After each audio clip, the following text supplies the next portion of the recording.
part 6 and probably the last installation for this course. We should be able to finish everything.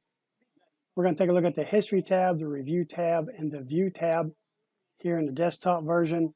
And then if I have time left, I'll show you the View tab on the Windows 10 or online version.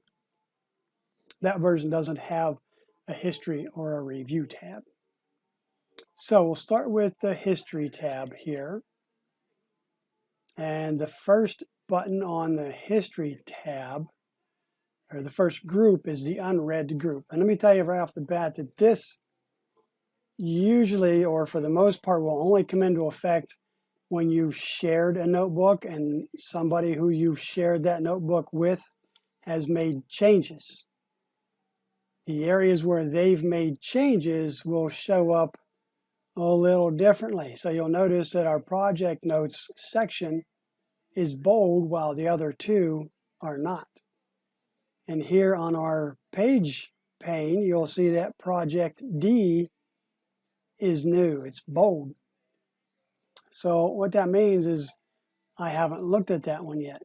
So if I click on project D, you'll notice that everything on this page has this sort of bluish green background. That means it's new and I haven't looked at it yet. Once I click off of that page, you'll see that it drops back to its normal unbold, and the text on the page no longer has that blue-green background. And I lose my next unread. If I go to my next section, you'll see that everything on here is just the way there's nothing new because this is stuff that I created. And the same with my contacts.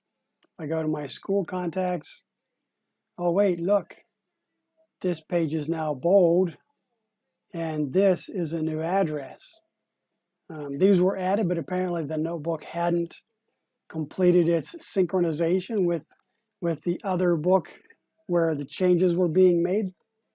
So there again, you have that blue-green background. And if I click off of it, it switches back to normal because it's not new. I've already looked at it. And you'll notice that now our OneNote notes section has changed to bold. So if I click this next unread, it'll take me to the next area in this this notebook that has new stuff. And here you can see I've added a new page, and on that page I added a picture. Now I added these being logged in as someone else. I shared this notebook with my alter ego, Dirt Boy, and Dirt Boy went in and made these changes.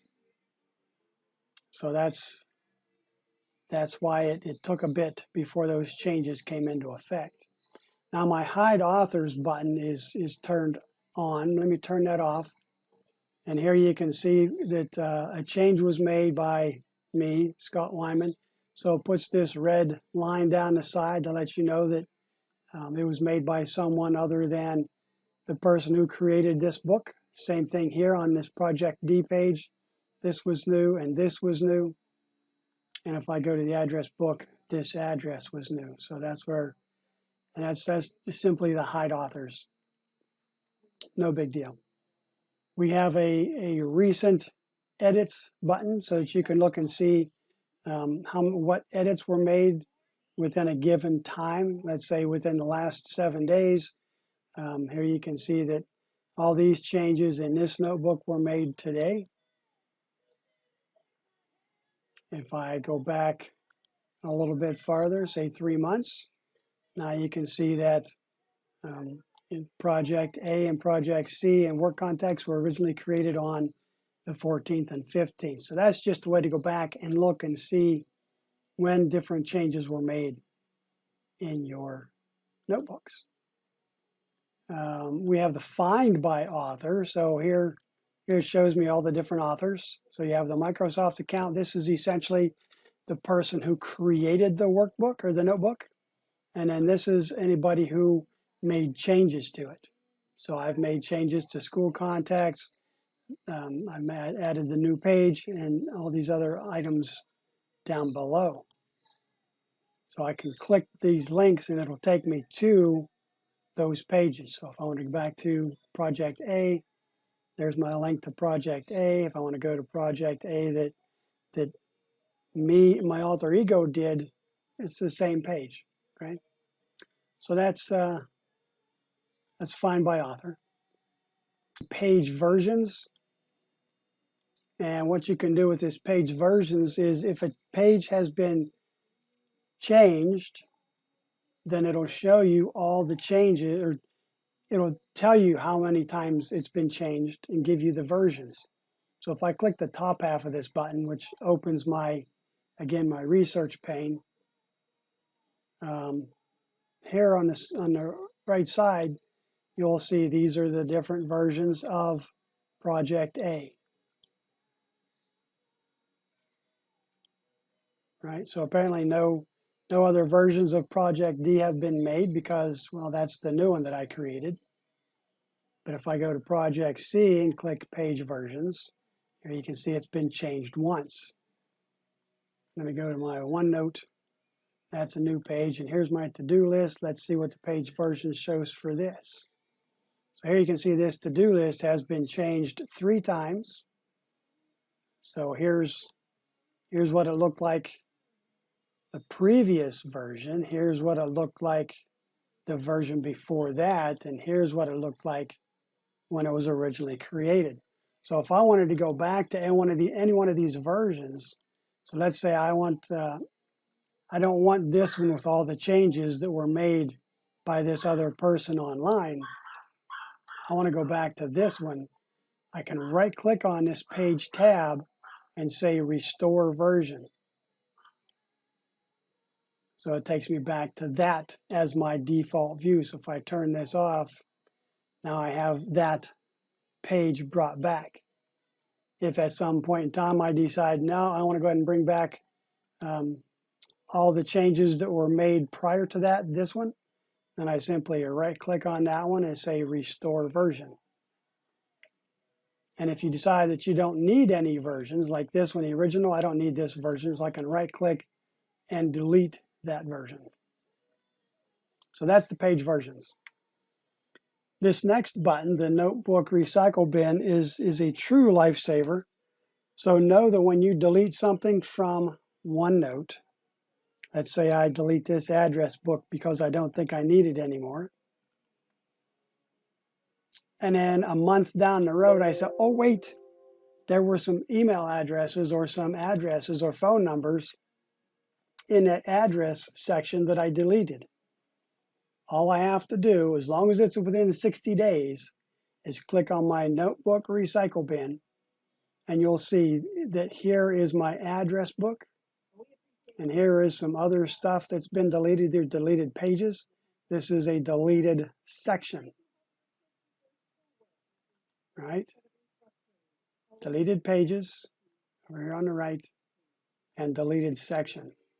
So if I need to bring this back into my example notebook, then I simply right-click on the section tab, click on Move or Copy, and tell it where I want it to go back to. I want this to go back to my example work notebook, and then you click Move. So now here we're back in my example work notebook with my 2 tabs, and then there's my address book. For restoring a page, restoring pages is the same thing. There's a couple different pages we had. Here's a project D1 that I had deleted previously. If I want to put this back where it was, and I believe our projects are here under project notes. So I'll come back to project D1. I'll right click on the page tab, and I'll say move or copy. Well, I'll say it, but I'll click on it too. And I'm going to take it back here to my project notes section. Move. And now if I close this, there you'll see my project D1. And it shows up bold because it was something new. So the notebook recycle bin is an on-off thing. When you click the top half of the button, it opens it. You have to click that button again to get it to go away. Let's take a look at the review tab. The review tab is pretty simple. You got your spell check, you got your research and thesaurus. These open up a new pane over here on the side. The translate option also works off of this. Let me select some text here, and I'm going to click on the translate, and it puts what I want to translate up here. I want to translate it from English to French. There is my translation. So if I wanted to replace this with the French version, I click the insert button below it, and you'll see it changes it from English to French. Fairly simple. I don't speak French, so I couldn't tell you whether or not that's an accurate translation, but there it is. Okay. You can also change your proofing language and as well as your default language preference for OneNote. If somebody who's French shares a notebook with you and you don't understand anything in there, instead of translating everything, you just change your language preference to English and you should be good to go. We also have a password option. This is the same option we had when we right-click on a section and password protect. It's the exact same thing. The section I have selected, I want to password protect. There's my password protection pane. Same we did before. You set a password, you lock them, you unlock them. Same old thing. So nothing new there. As far as the linked notes goes, you can link notes between sections. You can link notes between notebooks. So if I'm here on, let me go to Project Notes, Project C. Let's say I want to link this to some other place in my notebook. I'll click my linked notes, and it wants to know where I want to link it to. So let's say I got that information from somebody in my address book, maybe somebody in my school contacts. I'll link it to school contacts, and then you click OK. So now it's linked with my school contacts. So now I have both of these open. So if I make a note here, you linked note, you'll see that it adds this OneNote icon beside it. So I'm going to move out of there, and then I'm going to close this, and it opens this back up. So now if I go to my address book, to my new note, there's my new note. When I click on this OneNote link, it shows me where it's linked to. And if I click this icon, it takes me directly to that particular area.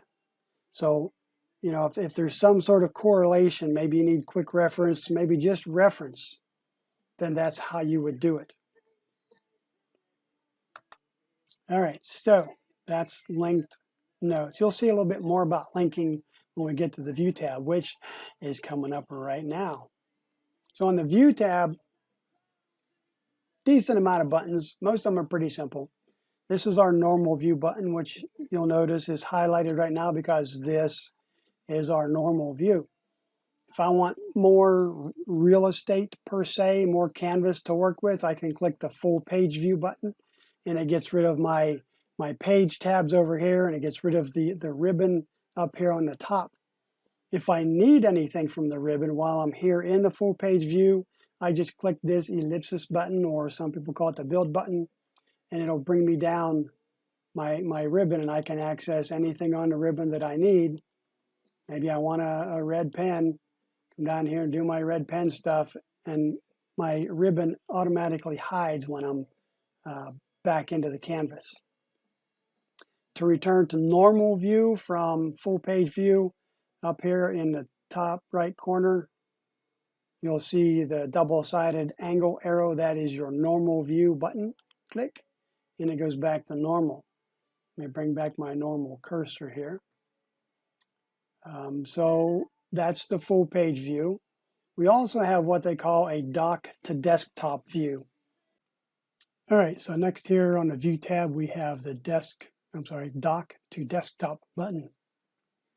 What this button does is it takes your current window of OneNote, puts it over here on the right side of your desktop.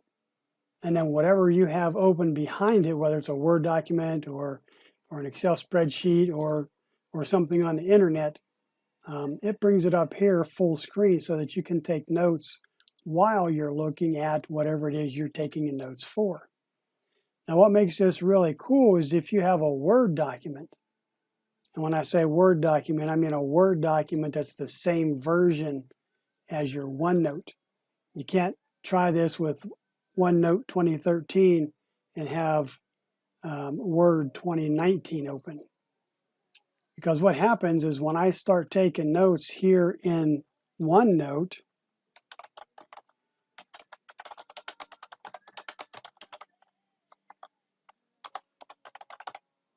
you'll see that as soon as I start typing, it puts this little icon beside it.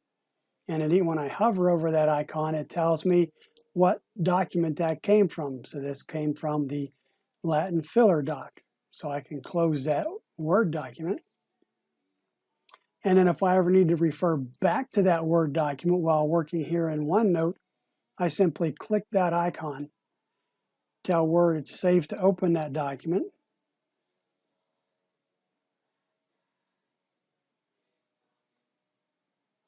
And it'll open that document for you. So that's kind of neat.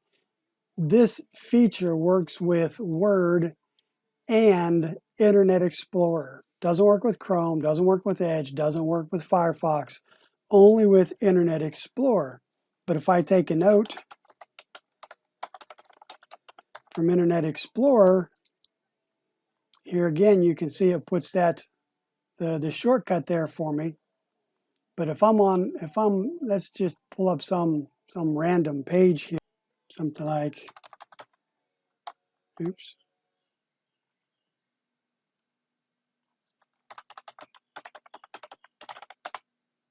Something like this. Maybe you're doing a report on trains and you went to bnsf.com to get some information. So here will be my BNSF train data. And again, there's the icon. So now if I go back to my home screen, close Internet Explorer, now when I click on this link, it'll open to the page where I got it. It even shows a thumbnail of it when I hover over the icon. This one shows a picture of the home page because that's where I was when I picked this one up. I picked this one up on bnsf.com. Let's try in here.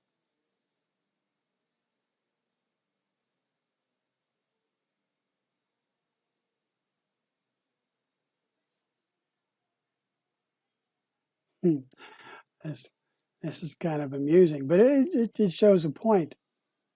Because I was on Internet Explorer when I took this note, but because my default browser is Microsoft or is Opera, you'll see it opened that page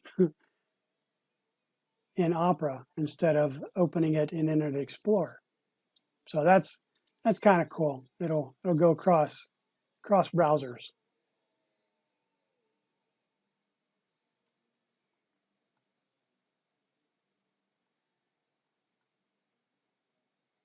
So that's our dock to desktop. We can go back to full screen. Just puts it over to the side.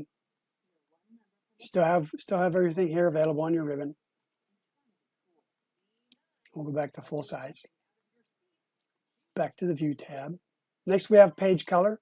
This simply gives you I guess you call it a pastel color palette that you can use to add color to your pages. That's pretty much all it does.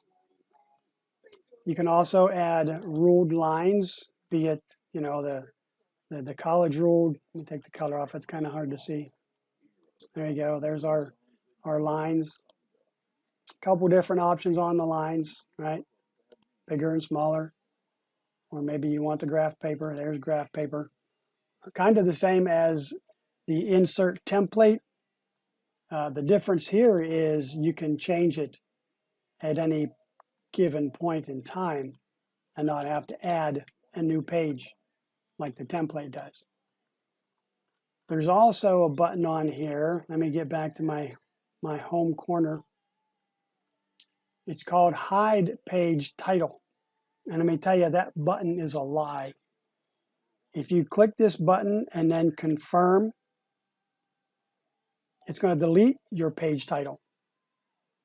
So when I click on this button, it comes up with this informational warning.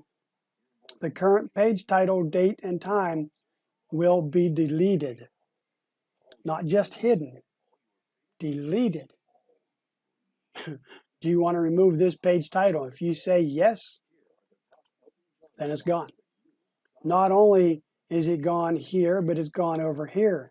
And you've lost that whole page title area until you click this button to bring it back. And now guess what you get to do? Now you get to relabel this page. Project C. So be careful with that hide page title because it deletes it. Then we have the paper size again, kind of like with the templates. You can come in here and you can change the paper size. Right now it's set to auto, but you can select from any of these default ones. You know, you can set the width and height, all that kind of good stuff if you want to get that deep into it. There's a zoom in and zoom out buttons. All right, pretty easy. You'll notice it doesn't zoom in or zoom out to where my insertion line is. If I put my insertion line in over here and I add something, and then I click zoom in, it zooms into our home corner of the page. There's another way to zoom in and out, and that's by holding down the control key and then use the scroll wheel on your mouse. All right, so here I can see that stuff that I zoomed in or added. So this will zoom in on where your mouse pointer is. So if I zoom out and I come over here and zoom in, you'll see it's going to zoom in over there. Take me back. Okay, so pick your weapon, either the buttons. I prefer the scroll wheel because, like I said, it does scroll me into where my mouse is, and that's handy for me. Then we have some, just some other options. If you want 100%, 150%, 125%, these are your set zoom options. You can also click in this window and put your custom. Maybe I want a 93% zoom. Then I can type 93, press enter, and then we're good to go. This one takes you back to 100%. This one sets it at page width. So since I have something over here, and I clicked over here, then this is my full page. All right. So depending on what kind of stuff you have, this can help you find stuff that you moved and don't know where it's at. So kind of handy there. Then we have the new window option, the new window button. So what that does is it opens a new window of exactly what you're working on. And some people say, well, why would you want to do this? You don't need two versions of the same thing. Well, you're right, you don't. But what if I want to reference one section while working on another section? I can take this, and again, this is a Windows 10 thing. If I take this OneNote and drag it over to the left side, it gives me this side. And then I can select the same thing, my OneNote. Now I have the same two things side by side. I can reference this one, and then over here, I can change to a different section, and I can work in one section while referencing another section. So yes, it can be handy, it can be helpful to have two of the same window, and then you can change one of the two and work. So handy stuff. There's also a new docked window, kind of the same thing. It just throws the second window off here to the right side. You can adjust, make things bigger, smaller, depending on how much space you need over here for making your changes. Now, if I have a Word document open and I have this docked over here, and if I make a note about Latin, okay, never mind, that's not working.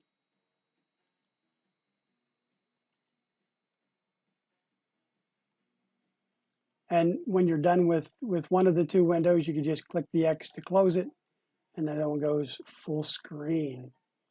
There's a send to OneNote tool. Basically, all this does is open up a shortened toolbar for you to do a screen clipping or create a quick note. And I'll show you what quick notes are here in just a minute. So we'll leave that activated and just minimize it. Then we have the always on top. The always on top button can be handy if you're working on something, say a Word document or an Excel document, and you don't really want, you don't want to go with a docked window. You want a window that just kind of floats around wherever you need it. So I'll restore this down to a smaller size. And then I'll go to my window and click on always on top. And again, on and off. So when it's colored, highlighted, it's on. So now if I open, let's say a Word document, let me open that Word document back up again.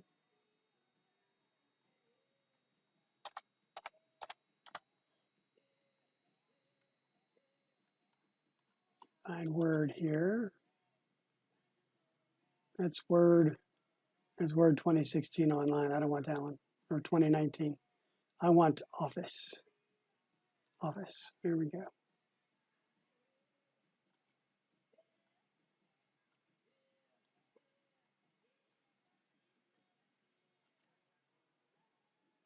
Mercy is being slow. There we go. So now if I open Word, or even just here, you'll notice that OneNote stays on top. Let's say I open Excel for whatever reason.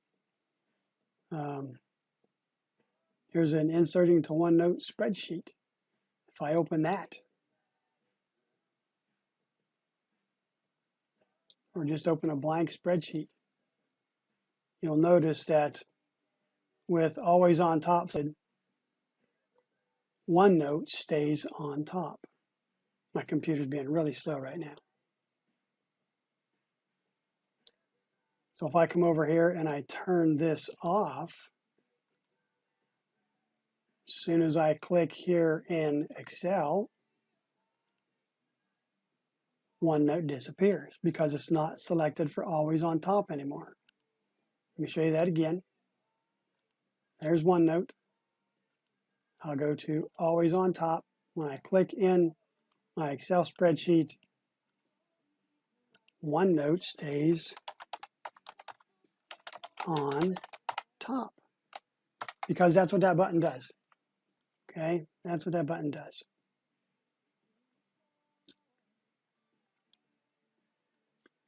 All right, so quick notes. Quick notes are pretty simple. If I close OneNote, and I'll just close this because I'm done with it.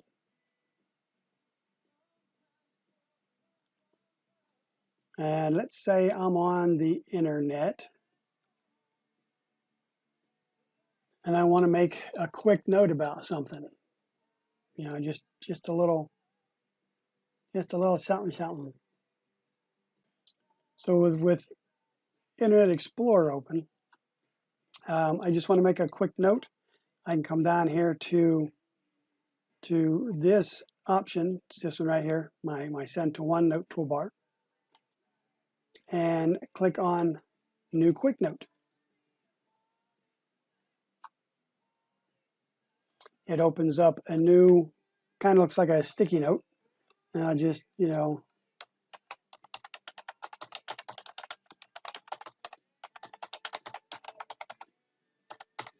note about Internet Explorer, right? Nothing special. And then you close that. Because I don't need OneNote full-blown open, I just happen to be here, happen to say, oh wait, I need a quick note, and you'll notice that it gives the N in parentheses here. So that means I can use a keyboard shortcut. I can use the Windows N keyboard shortcut to open this up. Okay, Windows N to open it up, and I can do a Windows Shift N to open OneNote. So just a couple, keyboard shortcuts there.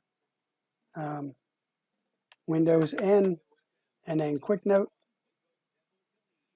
gives you your little sticky note style note. And then you just close that out. So now when I open OneNote again, and I go to my notebooks, you'll see at the bottom is Quick Notes. When I click on Quick Notes, there's my sticky note style note, and here's my new note from Internet Explorer. All right, so then you can either move the entire page. I can move and put that in. Maybe I'll put that in my example school notes in my new section 1. Move it, and I'll put this one in my example work notes, in my OneNote notes. There we go. And this is just an old one that I don't need anymore, so I'll right click and delete that. So my Quick Notes is empty. I can get out of there, come back to my example workbook. And there's my new note, has something new, it's bold, and there's my new bold page. So it's using this history mark as red because that option is turned on. And I can look at this to see, oh, that's what's new. Okay, no problem, good to go. So let's take a look at the online version. Like I said, it doesn't have the history or the review, but it does have the view tab. Similar, you can create a new window. Again, it's a new window of the same thing. So there you can see it's the same thing, just a different window, and use it for the same purposes. The immersive reader here is really pretty cool. You can click on the immersive reader, and it'll open that section in the immersive reader. And basically what it does is it reads you voice everything that's on that page. You just click the play button. Item 1, Item 2, Item 3, some text. Lord of the Rings, Star Wars, Dirt Boy list. New online class for working relationships. Good stuff. Not so food stuff. Lousy stuff. I quit. There you get the idea. So yeah, it actually reads to you what you have on the page. These are your zoom buttons, zoom in, zoom out. This is your 100% zoom button. This is your page width button. Again, page color, same color palette. Ruled lines, pretty much the same lines. Deleted notes, this is kind of like your recycle bin. So this is all the stuff that has been deleted from my recycle bin, or from my notebooks. Right, that's similar to the recycle bin. You turn it on, you turn it off. We have the translate option. You can translate the page, set the language, kind of the same.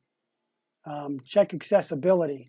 This is to check and see if your page is suitable for the immersive reader. And we have a replay. This gives you a click and drag to select.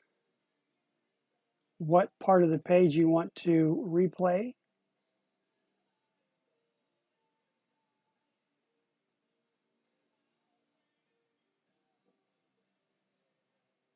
The volume was turned down on that, but that's kind of what the replay does. And then the hide authors, again, here's the authors.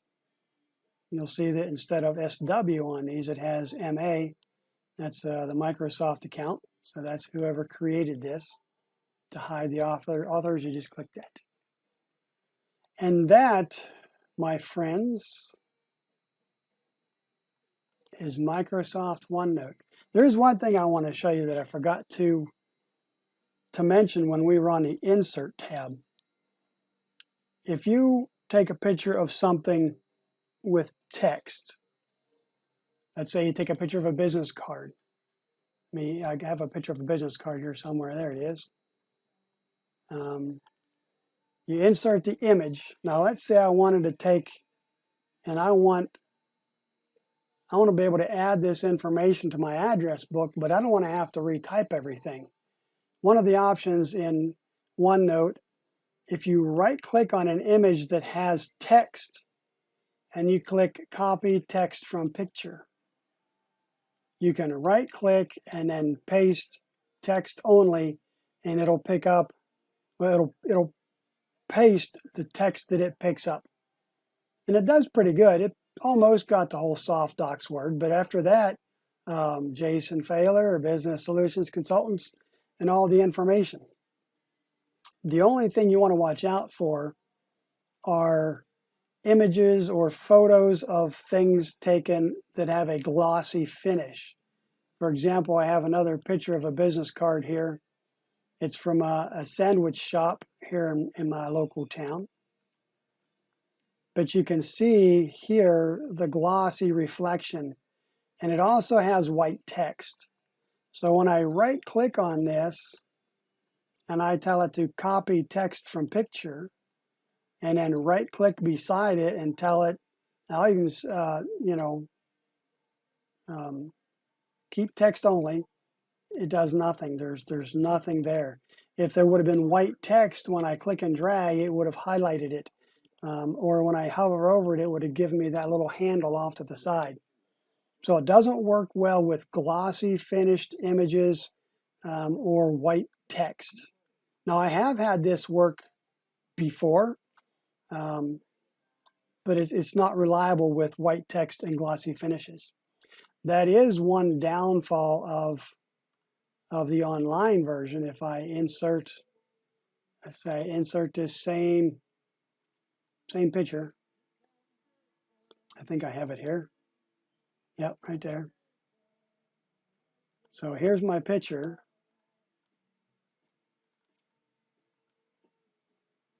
Bring it down here. And if I right-click on that picture, you don't have that option. No option to select or copy the text from the image. So that's only on the desktop versions that you have that option. So with that, folks, we're going to call this one quits. I hope you've enjoyed your using Microsoft OneNote. If you have any comments, questions, you can reach me at this email address. And I'll just make that bigger so y'all can see it. There you go. You can reach me at this email address. So, stay safe, stay healthy, take care. We'll see you. Bye-bye.